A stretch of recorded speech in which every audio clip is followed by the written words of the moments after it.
Hello and welcome. My name's Karen O'Connor and this is Things That Make You Go, This is your podcast to help you make the most of the wisdom and experience that comes with getting that little bit older.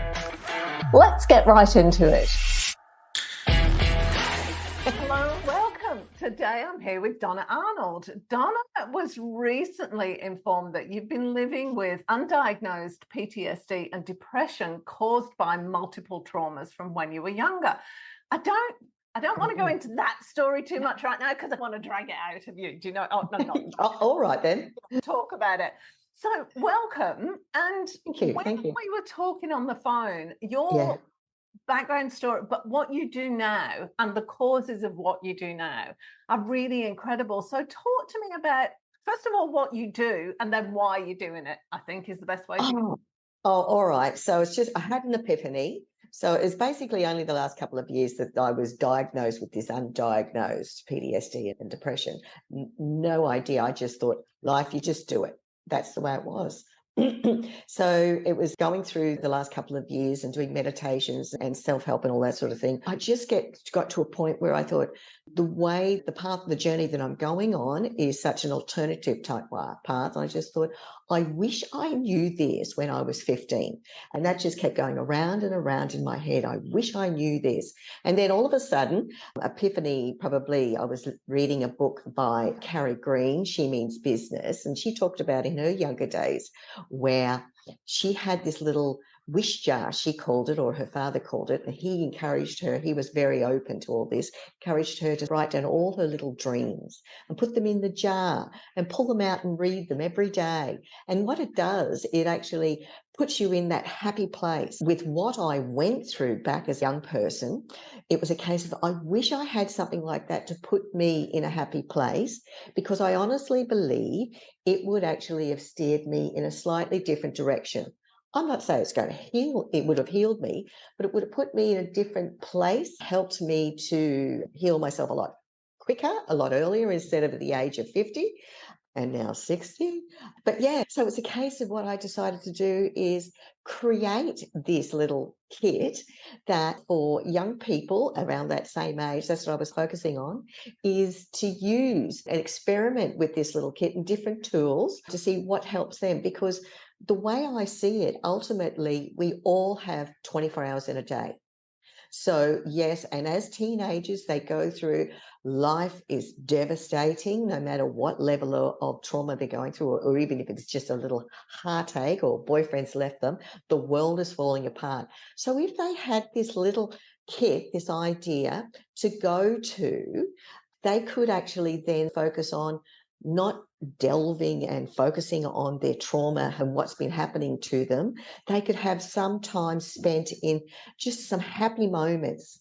So it's less negative, more positive. And it's just something that I just thought, being teenagers is going to be very overwhelming. Their conscious mind will take over, but at least they'll have that knowledge in the back of their head when they'll go, oh yeah, I remember Donna saying that. I'll go back to that. And that's the sort of thing that I've done over the last 20 years. I've used these tools and gone away from them and kept going back to them. So I just thought, got to be better, because when I was that age, I went into my room and self-harmed. So it would be, if I had, that was my go-to, my personal thing, it might have stopped me from doing that. So that's exactly what it is, a little kit. A little kit just to help, but it's specifically aimed at teenagers, isn't it? Why teenagers? Because it is focused on teenagers, because that's where I just kept saying, I wish if I was 15, because usually this is where the trauma we could have gone through. My trauma started when I was 6. So it's also, I have 2. One's called My Dream Box and the other one's called Little Miss Wish Kit.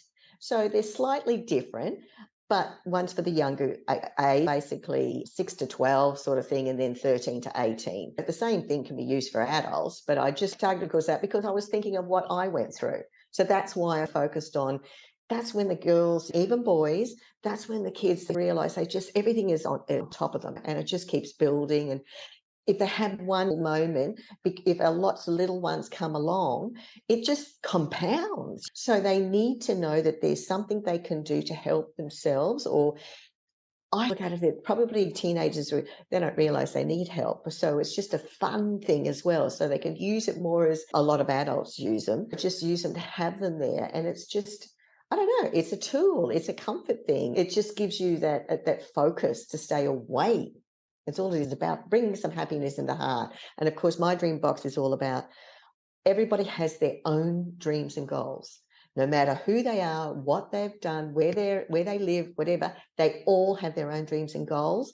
And that's what puts happiness in their hearts when they think of what they would like to do. And it could be a goal that's 2 years down the track, could be 6 months down the track, or when they're full adults, as adults, what do they aspire to do? It still opens up the heart and puts some happiness in the heart as opposed to dwelling on the negative. Yeah, so it's a very simple concept. And I feel that the kids, a lot of them go through and observe what their parents are going through, and they're just the innocent victim.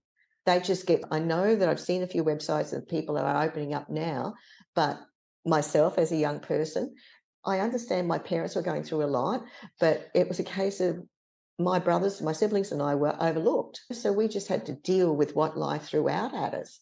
So this is why I want to do this, get out there and just help create some happiness. I've also got jobs I've been working on, because this is all very new to me. This has all been last year I've been working on this. The workshop's a way of creating just happiness. So in other words, instead of promoting to the kids, hey, come and get away from your drama and let's make you happy, just come in. Do you like the idea of doing this? Just come in and do it. And that's all it's about. But from the onset, the deep inside is their happiness. It puts some happiness in their life.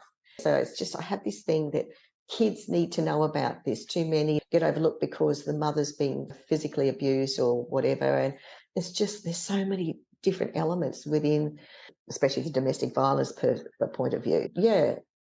Talk to me about that. What was it that happened to you, if you don't mind? I've got to stop. Yeah, at 6 years old, I was sexually abused by a church minister. And this situation is interesting. I didn't remember it. I just blocked it all out. Just didn't remember it. And there was a couple of incidents, and the other one I only discovered a couple of months ago. And it explains, though, some issues that I've had all my life. And of course, I grew up with alcoholic parents, and my mother left when I was 11. And then she actually died of domestic violence when I was 19. It sort of just goes on. And of course, and my father disowned me, blah, blah, blah. I fell off his pedestal. And I forgive them. It's just a case of going back to the first incident, I would get flashbacks, just a series of certain words, like for me, religion. I was dead against religion, churches and saying prayer, amen, just wouldn't handle it. And then there was a specific car. This man had an unusual car. And when I see or hear one of these clues, and I get this same continuous flashback of 4 pictures. And eventually I realized it came out probably about 20 years ago, what it was all about. And then there was another time, it was very much, the second one was about being trapped.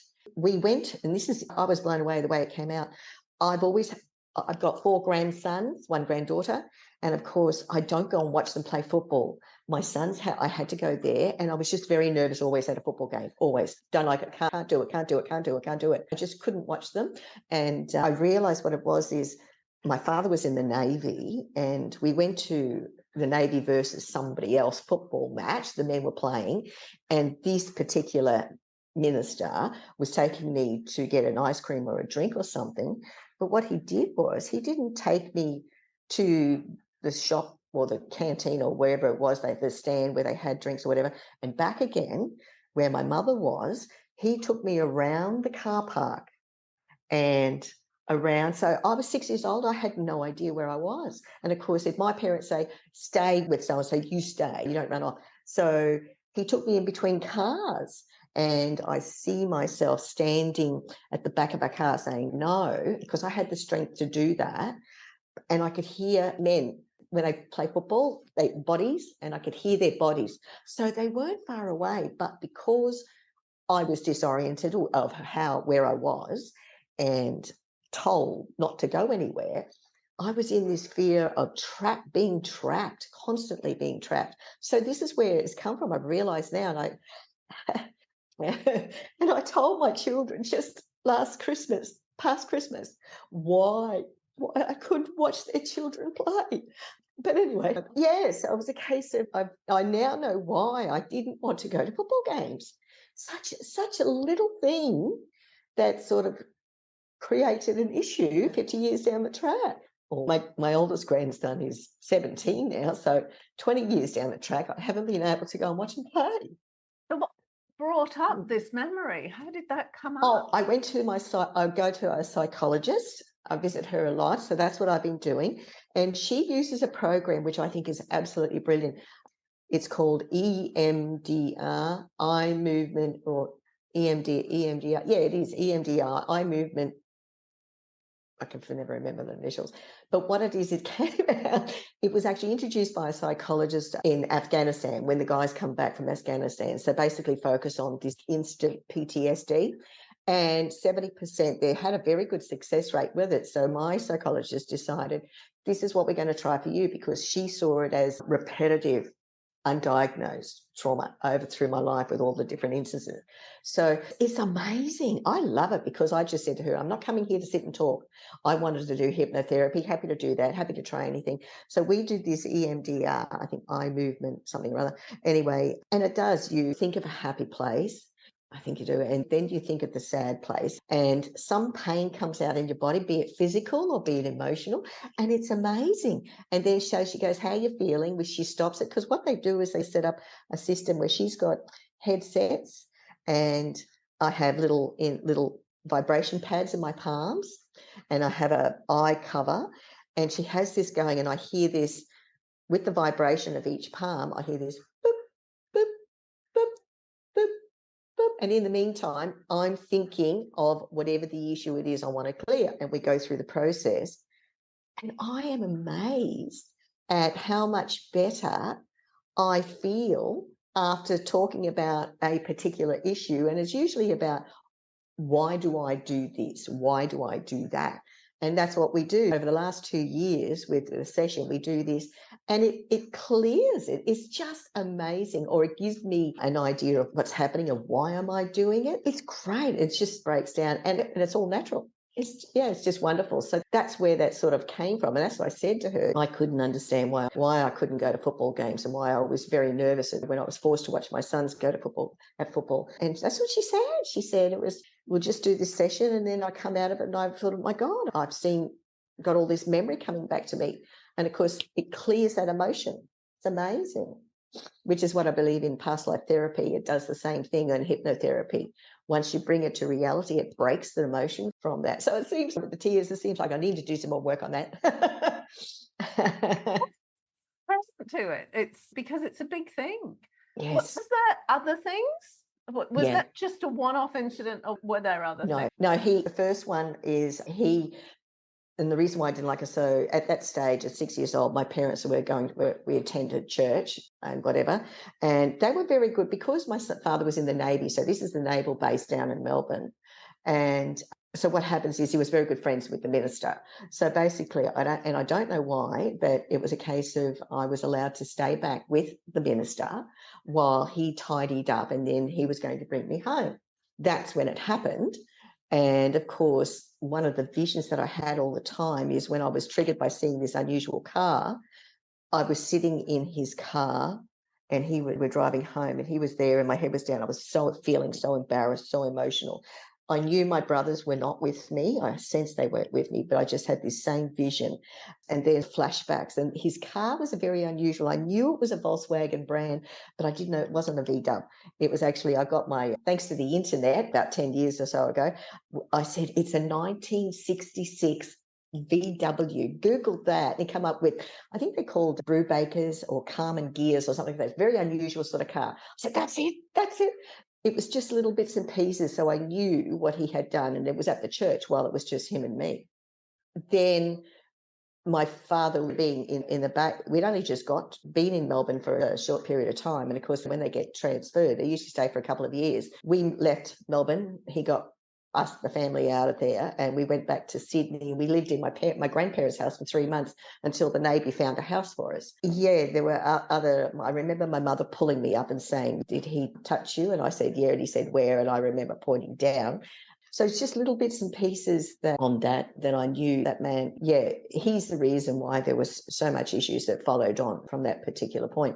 But yeah, I blocked it all out. No idea until I believe the universe tells us you're capable of dealing with this now. And I also believe it's always after you've got your kids to a certain point when they're a little bit more independent. The universe says you're capable of dealing with this now. So that's when pieces come through, just bit by bit. And it just keeps coming out. Like I said, I just couldn't believe the football thing. I went, oh my God, that makes so much sense. I haven't, because I had a fear of going into churches, and I'm taking photos of the outside in old buildings. And when I was in Bruges, a couple of years in 2014, my travel buddy, he grew up in a church. He was a choir boy. He walks straight into the church, and I'm just going, you can't go in there, you can't go in there. And of course, they're all open. But I was mortified, terrified of going in. And I must admit, I thank him, because now, following that, we went to Barcelona and I went into the church all by myself. I'm cured of that. But it was terrible with my grandsons getting christening. I couldn't go into those. It was just awful feeling, an awful, terrible feeling. So what happened? How did your parents find out? And then what happened in the intervening years? Because it sounds like your parents were okay at that point, were they? At that point, when, from 2 to 6 or whatever, up until 10, they did their drinking, and my mother, the more serious one. I didn't see too much of that, but from the perspective of this minister, they said something. I think they said, because I didn't say I don't remember telling them until she said, Donna, did he touch you? And I said, yes. And so that's when it snowballed from there. And at that point, I do remember my father flying out, going downstairs, because this bloke had just turned up in his car. It was a case of then, I do remember, she also said, there's a bad man, so you're not allowed out of the Navy complex. You have to stay. Because kids used to wander. And it was actually down on the peninsula where the Navy base is, Cerberus, HMAS Cerberus. So I wasn't allowed to go. I had to get on the bus, go to school and come back. I wasn't allowed to go anywhere. And she just told me it was a bad man. It didn't relate to my issue, but I now know that it was about my issue, so she could keep an eye on me. So yeah, as soon as they could, the family moved back to Sydney and got out of there. But to anybody else, do you know? I don't know. I honestly don't know when, because what happened is my sister, this is how we found out about the car. So my father disowned me when I was 15, so I wasn't talking to him. So my sister, who's 10 years younger than me, she actually went to him and said, Donna's getting flashbacks. This is the car she keeps seeing.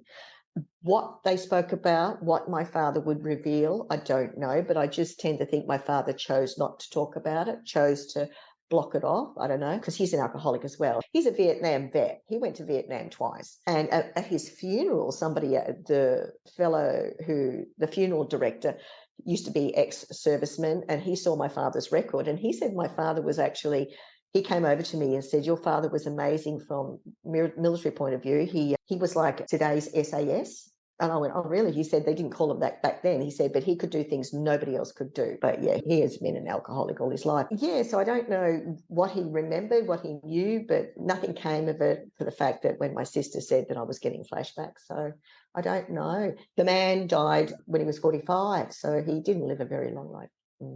Wow. So what happened when you were 15? Why did your dad disown you? I fell off his pedestal, and basically that was that. And I think it might have had something to do with this incident back when I was 6 years. I don't know, but it didn't matter what I did. I couldn't do anything. And he had a lot of issues. He would embarrass me. He embarrassed me constantly up until I was about 30. Every time he had an opportunity where, because I always did the right thing out of respect, invite him to parties and things like that, he would embarrass me. And he never let it up. So it was just another kick in the guts. And it was just lots and lots of things that he put on me, that it was just a case of, I just think, I can't deal with this anymore. I'm happier not seeing him as opposed to seeing him. Unfortunately for the last 30 years that I didn't really get in contact. I tried to write a letter about 10 years ago. He responded, but just wasn't interested. Yeah. And it was, I fell off his pedestal, basically. Yeah. Right. And then what happened with your mum? She was an alcoholic. I watched them from about 10 years of age physically fight. She's had scars all over her from domestic violence and from him. And when she did leave when I was 11, she moved up to Townsville. And this is just a constant. At 20, I was still communicating with my father. I get a note, a scrappy piece of paper on the table. Donna, your mother's dead. See me for details. So, yeah. So my brother and I went around there that night to talk to him to find out what was going on. One of his comments were, because they'd been separated for, 9 years. One of his comments were, if he didn't kill her, I would have. This man, another domestic violence, he just physically abused her until she collapsed and died. And we just had to sit there and tolerate it. But unfortunately, back then, there were no phones. We didn't have a phone, no mobiles. So what it was is she was actually in the morgue for 6 weeks before they found a connection for family. And they rang this Brisbane number out of luck. And as it turned out, it was the neighbour. And of course, I at that stage, I had a young baby, so I couldn't go to Townsville. She didn't have a funeral. We didn't have closure. There was just like a snowball effect with her as well. So she died alone sort of thing up in Townsville. And then 20 years later, because my sister worked in the legal system, she applied through the Freedom of Information Act for her record, her coroner's report.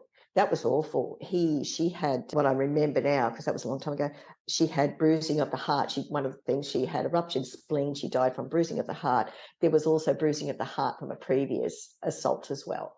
So she had a really tough life. And I know that she actually was sexually abused as a young girl as well. I can understand now where she was coming from and why she was the way she was. So it's just really sad, just the way things, something happened. Yeah. Yeah, did I answer your question? Yeah, you did, but Yeah. there's something confusing me because you said your dad died when he was 40. Not my dad, the man, the church minister. Sorry. Right. Yeah. Got it. No, I my was dad. trying to add everything up and going, what? No, the My minister father died when he only was a couple of years 45. ago. And how did your relationship get with your dad? Did it get any better? Did you clear anything up with him? No. I did send a letter working on that assumption. When I was about 45, I think I sent a letter hoping that maybe we could get past this because we're both mature people. And one comment that I did say in the letter is, that my children are adults and I believe that because they're my children, I'll make the first step. He hasn't, so I've decided I'll make the first step with you as your daughter. But he wasn't even acknowledging me as his daughter. I asked questions because I was actually, that series Love Child? No, I've never seen it. Oh, that was a few years ago. It was about single girls having babies in the 1960s in Sydney at a hospital called the Crown Hospital. I actually have. I think I've seen one of them. Yeah. I'm a love child. Ah. But the difference is my mother was a single woman. She met my father in Townsville. She fell pregnant, came back down to Sydney, lived in Parramatta with her parents. I was born in the Crown Hospital. The only difference is I wasn't left there. She brought me home. And of course, my father is my father. They got together. And I followed that and I proved that with the records that the funeral director gave me a record of my father's postings from 1958 until he left the Navy. So I knew exactly where he was. And yeah, he came down and moved down to Sydney when I was born. I've forgotten your question now, but I love the love child because I can relate to that. Your mum was very brave then if she kept you as a single mother in that era, because that just wasn't the done thing, was it? No, she was 26. She was a decent age. And I think that's probably what it was. Yeah. And I think she really loved my father, even though her lifestyle was different. But yeah, it was just a case of, my father actually said she had abortions prior to me. I just put it down to that she really did love him to choose to keep. I don't know. Didn't talk to her about that. There were so many things because she died at 46 and she left when I was 11. I don't know. There's so many things that I don't have answers to. Yeah. Yeah, because the next place I was going to go that you probably don't have an answer to is it's really interesting for your mum to leave her kids behind. Mary by walkabout. Yeah, I think I have this thing. I love to travel and I now know why I love freedom. And I now know why I love freedom because I thought it was because of the incident back when I was 6. Maybe it's the same for her. She loved to travel and it was a case of she knew when she actually said, I'm leaving, we all had the opportunity to go.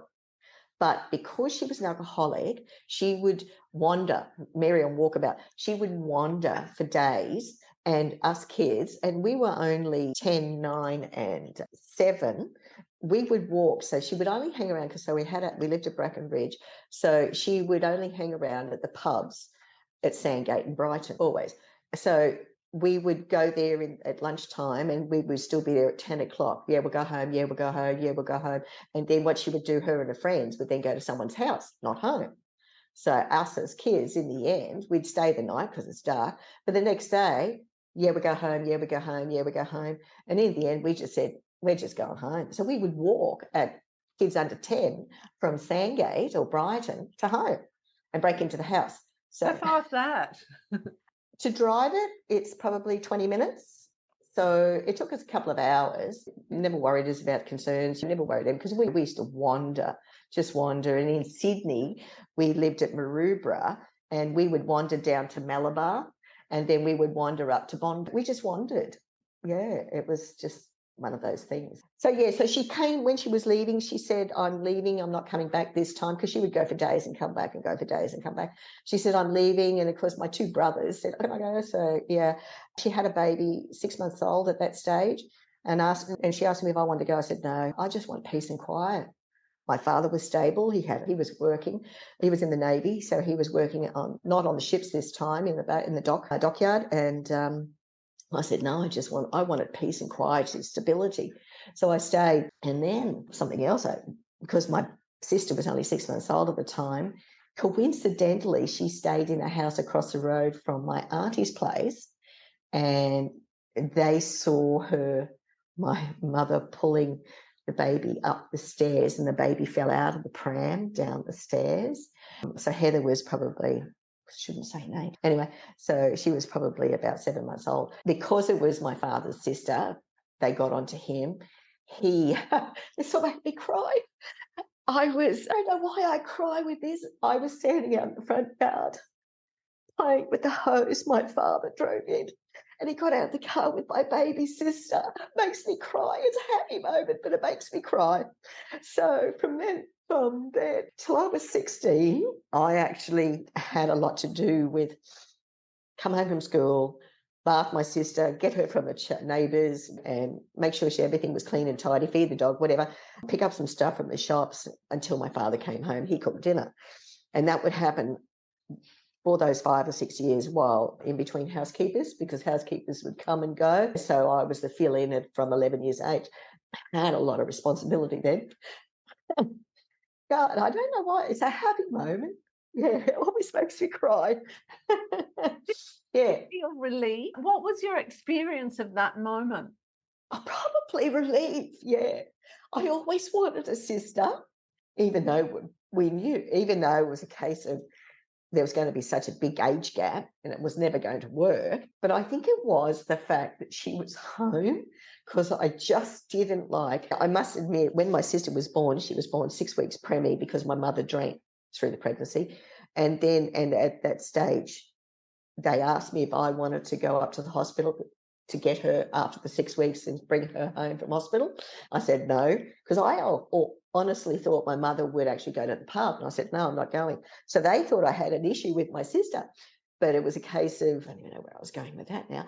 But yeah, so I was happy to have her, and she was a gorgeous little thing, big brown eyes, beautiful baby. Yeah, it was more of a relief that she was coming home to a stable, safe environment, because we didn't know from one place to the next where we were going to be sleeping. At times we used to be put down to sleep in the corner of the pub on the floor while they continued drinking. So I think that's probably what it was. I knew the home would be relatively safe. That's it. And I know this is a really shallow question, but how did you feel as a child? Like, you're the eldest, you got your 2 little brothers there, and you're all sleeping on the floor of the pub.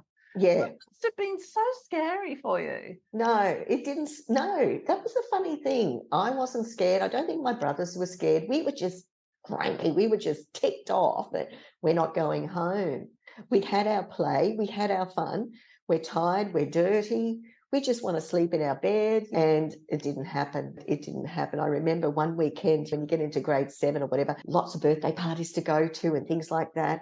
And I was on the Saturday, I had a birthday party, and on the Sunday, I had a birthday party. And of course, my father was working Sunday afternoon. So my mother picked me up, and I automatically assumed we were going home. So I was exhausted as a 12-year-old or whatever, or 11-year-old, whatever it was. And she turned up with friends. We weren't going home. We were going out. And I don't normally do this, but I kicked and I screamed, and I one of those horrible children. And I normally don't do that, but I was just so tired and I'd had enough. And that wasn't long after when she left. Yeah. I knew I just wanted stability. I just wanted peace and quiet. And if that's the best I could have there, at that time, everything was fine with my father. And he just had a couple of beers every day. He didn't go overboard like he did at the end. Yeah, years down the track. So in terms of, there's two places I want to go Yeah. here. One is role models. Can't say you had massively fabulous role models in your life, can you? Yeah. I read somewhere, they say that most children tend to follow, 85% will follow what their parents did and 15% will choose to go the opposite way. I chose to go the opposite way. As a teenager, I did drink, but as soon as I had the baby, I didn't drink. Everybody knew me, I didn't drink. I drove, I didn't drink. Their father drank, but I didn't. So up until about I was 30, I didn't drink. So I swore that I was not going to have alcohol. Alcohol was okay, but I swore that I would not be an alcoholic. I would make sure that something that I saw every day when my mother was still at home is I would come home from school and she'd be sitting at the table drinking by herself if she was home. And I just don't drink by myself. Never, ever drink by myself. And my sister, as being 11 years younger, grew up in a different environment. I went visiting her one day. She was sitting there drinking by herself and I freaked out. So I swore I was going to do the opposite. No drugs. I didn't do drugs. I wasn't alcoholic. Whereas my brothers, one is actually schizophrenic now from the trauma, and he did lighter fluid, sucked in a lot of lighter fluid and the dope. And the other brother's an alcoholic. So I didn't do that, but basically mine is the anger. I was carrying so much anger and I didn't realize I was carrying anger. So it was vented slowly over the years. Yeah. But yeah, I did the opposite to the parents. Kept a clean house though, wanted their environment to be much more natural. Okay, let me go on to this. In terms of how you want to support young people now, it's almost because I don't want to compare anything. That's the thing, isn't it? Because we all go, oh, my story isn't nearly as bad as hers and blah, blah, blah. And it's all about comparison. And then we go into this thing of I shouldn't be sad because really I've got all this, but God, I hate my life. Yeah. And how do you cope with that side of things? Because it's like you've got the history and the qualifications, shall we call them? Yeah. How do you deal with that with the young people or with other people, anybody when you're talking about this? Where does your story come into it? How do you? Most people see what I realised a long time ago is up until 14, it was at the point where my father disowned me, and I used to be able to attract new people and have lots and lots of friends. I used to have parties at home. My father allowed me to have parties at home because at least he knew where I was. We never had alcohol because we were too young, but we used to socialise a lot and it was brilliant. But then I realised after I fell off the pedestal and I was something that he did, still not quite sure what it was, where I thought, right, from now on, to make sure no one hurts me again. And I know this mentality, the subconscious stuff is I will hurt them before they hurt me. So I would meet new people in the first few weeks that we would get on. Then all of a sudden they would back away. And I realised it was me because that psychological thing, before you hurt me, we're getting on too good. I'm going to keep you here. Can I just ask you, what was it that happened with your dad and what did you do afterwards? He would embarrass me in front of the family and strangers. And I remember turning up when he had a few male friends at his place and he went into his spiel because he'd had a few drinks. I sat there dumbfounded and sick in the guts, and I could not, and these fellows didn't know what to say or do. No. They just didn't know what to say or do. And he did it all the time. It was just very embarrassing. Yeah, so it was a case of he was the only person, my role model. he was my only adult. So I think it was a case of, I'll stop that. So I think that's where it came from. So I've noticed in my friends now that only people would say to me who knew me 30 years ago or 40 years ago, God, you've changed. And yeah, it's going through this process. Meditating helps so much. I didn't realize that they saw it first, but the circle of friends I've had for the last decade, they can see, they are aware of my story and they can now see the changes as well. So it's a case of just still, it's all very new. So still going through, trying not to push people away. I notice the changes here at work. I notice how I speak to people, because the only one person that I could control how I was my boss. Only one person. Amazing how I did that. But now with the help of the EMDR and meditating, I swear I will never give up meditating now. I will do it for the rest of my life. I now notice that with certain things that people say, I know my response is different. It's amazing, and it's much easier, much better. So I'm working on the principle that I will stop pushing new people away, because I'm a very integral person, I'm a very honest person, and I don't really, I'm not nasty. I don't do anything deliberately. So it's all coming from a shell of protection. That's what's happened at 14 or 15 or whatever it was. That's when that changed. And put up the wall. What did you do? What did I do? Yeah, where did you go when that happened? I'm assuming you left. I stayed home. No, did you? I put up with it. It's a case of, we'll get past this. I left at 16 for those first couple of years. I just hoped that the next time we could have a conversation, he would forgive me. But no, it was two people living in a house, or the housekeeper or whatever. My sister were living in a house, and he had these deep-seated anger and it wasn't until I left home, I had strangers or friends of his, the people that I run into, say, he doesn't.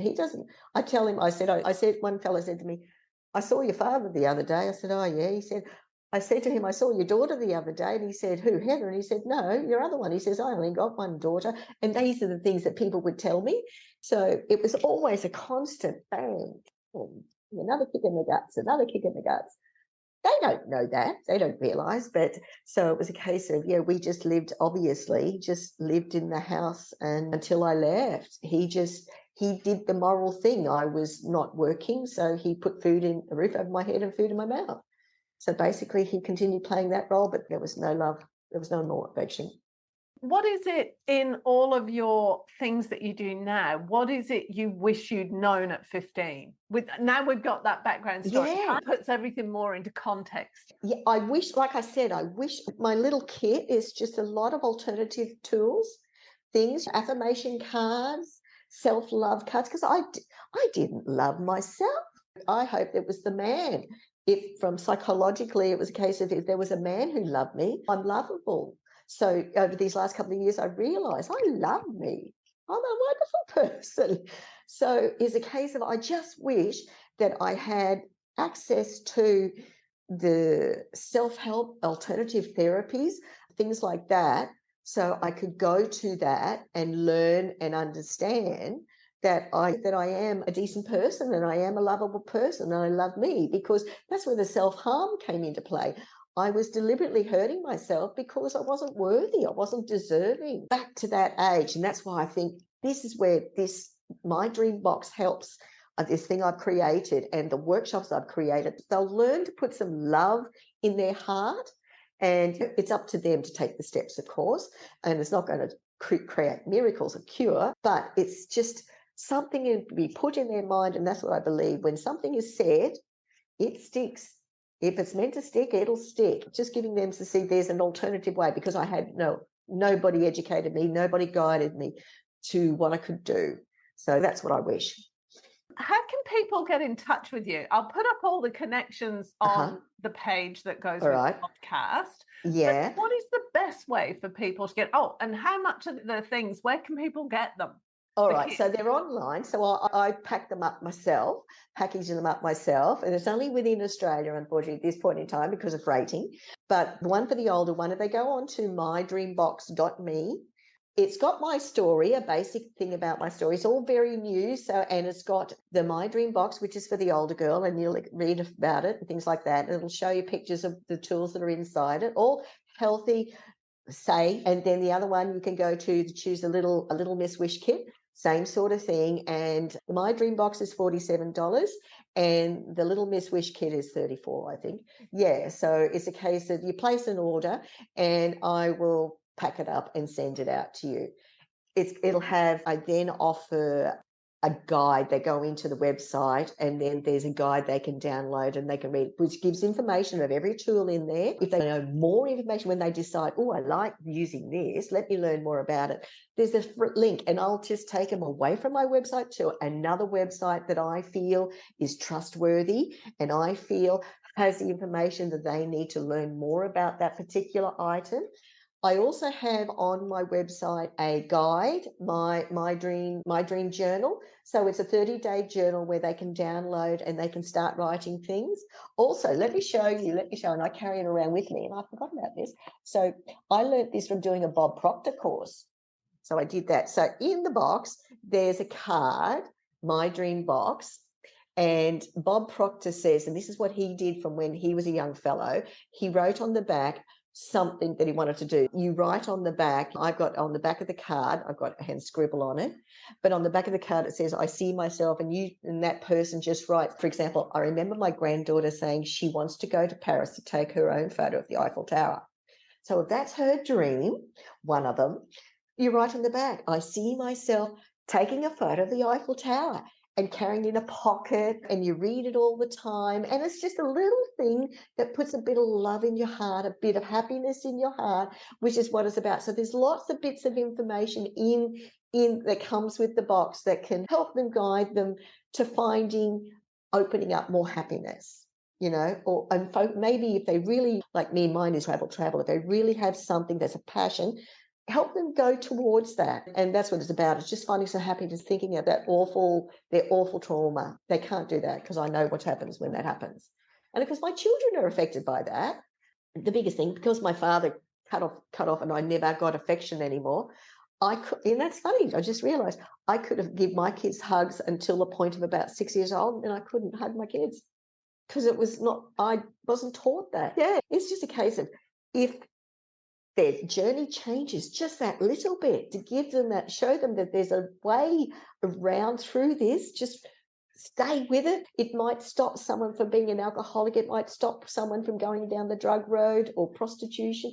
That's all it's about. Just hang in there and we got the internet, use those links. They're all free. Use those links to see what you really, and I don't even know these people with these links. I don't know them, but I just felt that this particular item, this tool will help you if you really like that, and just find something.